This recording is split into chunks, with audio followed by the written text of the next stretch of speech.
Assalamualaikum warahmatullahi wabarakatuh. Selamat datang di channel kami Al-Hikmah Mustikaning Laku, di mana melalui channel ini kami akan berbagi banyak sekali konten kreatif yang bermanfaat bagi Anda, seperti konten pengalaman kisah nyata, misteri, pertanian, bisnis, motivasi, pariwisata, ilmu pengetahuan, perjuangan, keagamaan, musik, dan berbagai aktivitas yang produktif. Urip iku urup, bercahaya dan menyala, serta memberikan cahaya.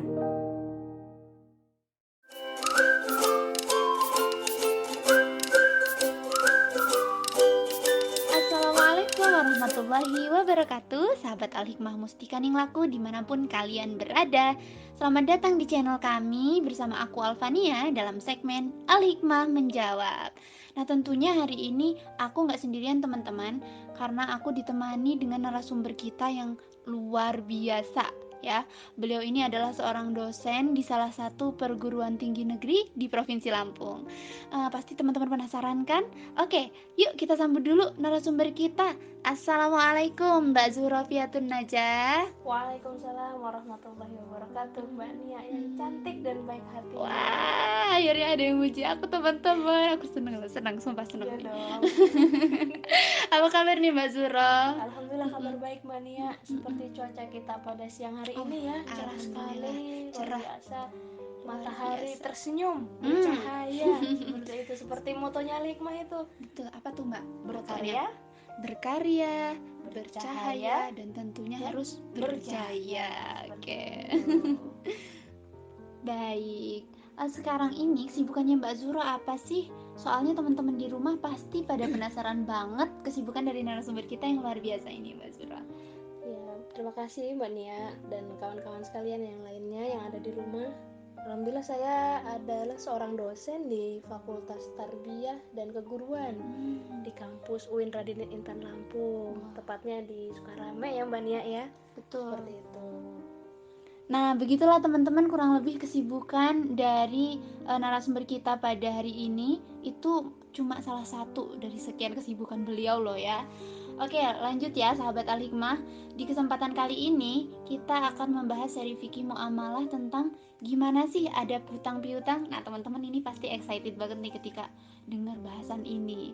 Karena kita semua pasti pernah ngelakuin yang namanya utang piutang, entah kita yang berhutang atau kita yang beri utang. Nah, betul ya Mbak Zura ya? Betul.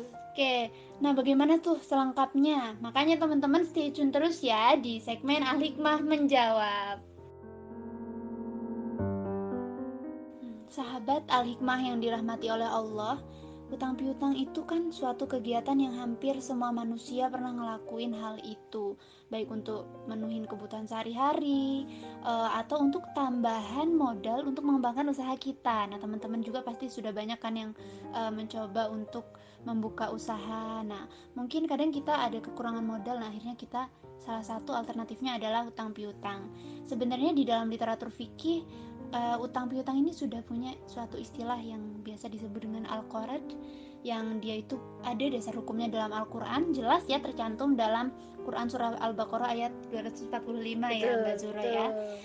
Bunyinya seperti ini, saya bacakan ya teman-teman, agak fals nggak apa-apa ya. Oke, begini. A'udzubillahi minasyaitonirrajim. Bismillahirrahmanirrahim. Madzalladzi yuqridullaha qardan hasanan fayudha'ifahu lahu adha'afan katsiran wallahu yaqbidu wa yabsut wa ilaihi turja'un. Yang artinya, siapakah yang mau memberi pinjaman kepada Allah, pinjaman yang baik, menafkahkan hartanya di jalan Allah, maka Allah akan memperlipat gandakan pembayaran kepadanya dengan lipat ganda yang banyak, dan Allah menyempitkan dan melapangkan rezeki, dan kepadanya lah kamu dikembalikan. Nah, dari ayat tersebut sudah dijelaskan secara gamblang ya teman-teman tentang Al-Qarad ini. Baik sahabat sekalian, kalau udah ngomongin soal utang piutang nih pasti muncul banyak banget pertanyaan di benak kita ya, di benak teman-teman di rumah juga nih. Nah, biar gak makin penasaran, yuk kita tanya langsung sama narasumbernya. Oke Mbak Zuro, kira-kira gimana sih adab dalam utang piutang? Karena kan kalau misalnya dalam kaitannya dengan uang, dengan hutang piutang ini kan sudah sensitif nih Mbak Zuro. Kadang Betul sekali. karena hutang piutang ada yang hubungan persaudaraannya jadi renggang atau bahkan terputus. Nah, oleh karena itu sahabat HML pasti pada pengen tahu, ada pada yang harus kita perhatikan ketika kita berhutang atau memberi hutang. Nah, monggo Mbak Zuro diberikan penjelasan buat teman-teman di rumah dan khususnya buat saya. Baik, terima kasih atas waktunya Mbak Nia. Oke, para pendengar setia, sahabat HML dimanapun kawan-kawan berada, tentunya dan tentunya Mbak Nia di sini yang dengan saya ya. Ketika kita membahas tentang yang namanya hutang piutang, nah ini hutang piutang ini adalah sesuatu yang boleh dikatakan satu hal yang sensitif seperti itu. Tadi dikatakan sampaikan oleh Mbak Nia bahwa karena hutang piutang kalau tidak dilandasi ya, ibaratnya dalam artian kita tidak bisa memahami adab, norma, aturan dalam hutang piutang, kemudian atau kita asal-asalan dalam melakukan akad hutang piutang, ini bisa merusak hubungan silaturahmi seperti itu. Sangat. Padahal kalau kita kembali kepada asas atau landasan daripada hutang piutang ini adalah apa? Yang pertama, landasannya dulu kita harus paham bahwa landasan dalam hutang piutang ini adalah at-ta'awun.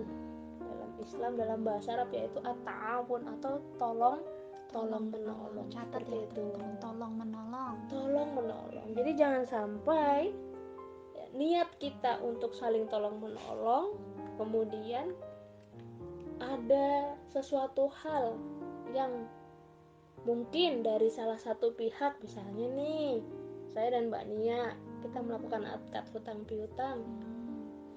Ternyata saya sebagai peminjam itu tidak menepati janji. Sesuai misalnya saya dibatasi tempo 1 bulan deh, seperti itu. Ternyata saya sampai 2 bulan tidak ada kabar. Bahaya Tidak nih. memberi kabar kepada si pemberi hutang, seperti contohnya Mbak Nia ya, sebagai si pemberi pinjaman kepada saya tadi. Nah, ini tentunya akan berbahaya bagi kita. Maka kita harus memahami adab hutang piutang, Mbak Nia. Tolong Seperti menolong itu. tadi ya Mbak ya. Yang pertama ya landasannya adalah tolong menolong, seperti itu kawan-kawan sekalian.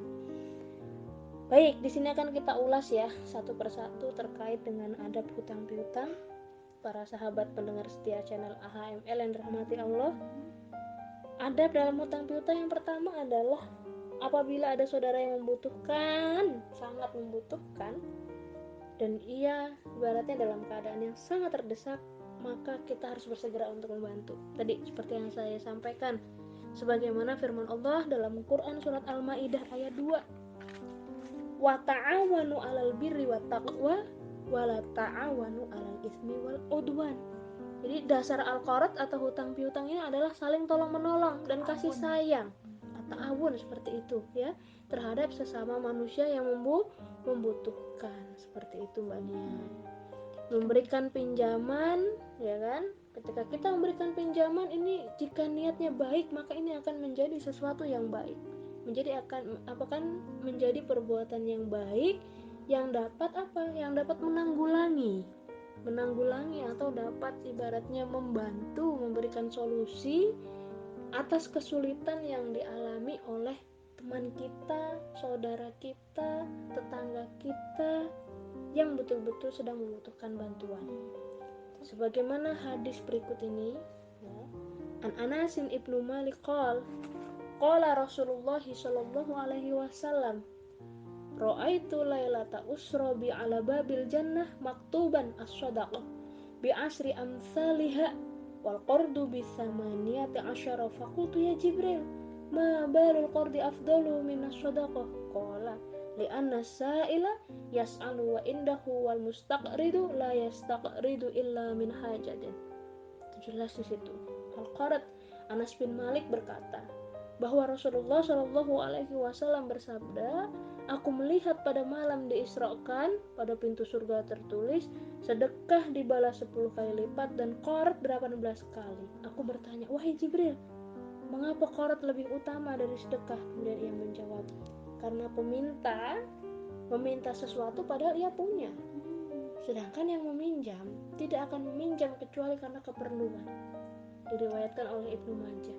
Jadi ini menjadi poin penting juga bagi kita semua Mbak Nia dan sahabat pendengar setia channel HML dimanapun kawan-kawan berada, bahwa kita meminjam ya, jangan sampai kita meminjam tapi tidak ada kebutuhan yang mendesak. Nah itu berarti harus benar-benar dipertimbangkan ya Mbak, Betul, kita ketika benar-benar mendesak nggak nih kebutuhan kita. betul sekali, karena memang ada keperluan. Jangan sampai kita meminjam karena hanya untuk apa?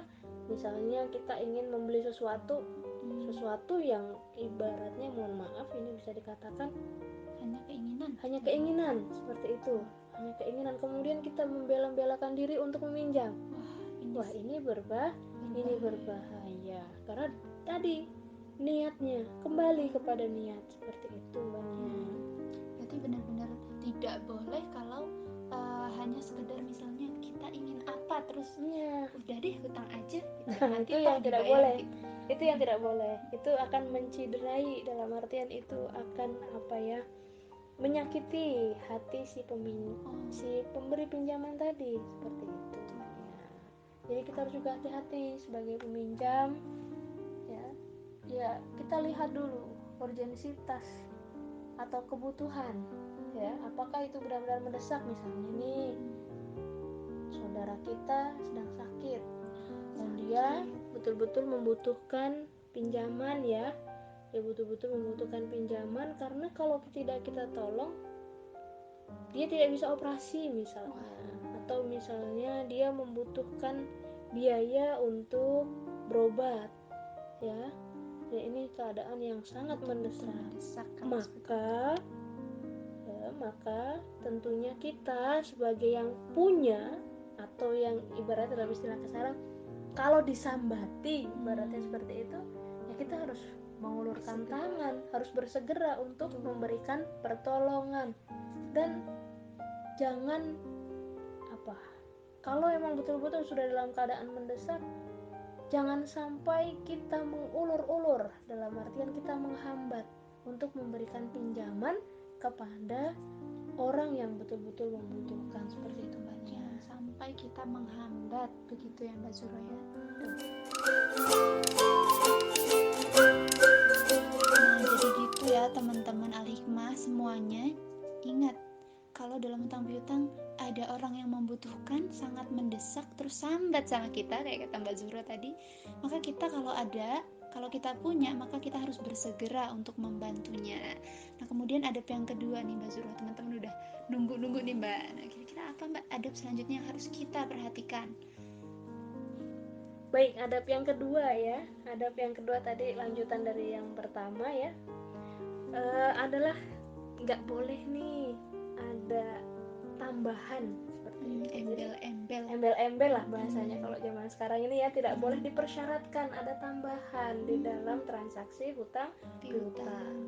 Sebagaimana ada kaidah fikih ya, kita memahami kullu qardin jarra manfaatan fahuwa riba.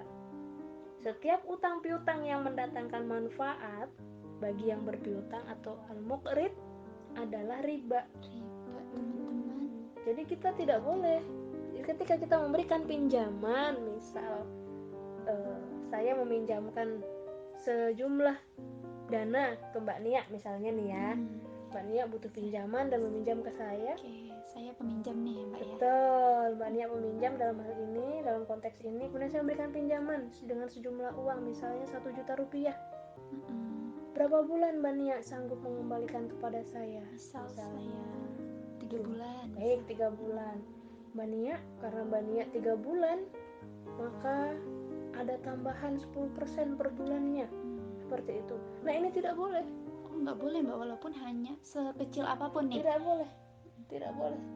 Ya, ini tidak boleh. Si pemberi pinjaman sedikit pun tidak boleh mempersyaratkan adanya tambahan dalam transaksi atau dalam akad hutang piutang. Seperti itu Mbak Nia. Walaupun cuma 1% nih bisa Mbak, tidak boleh.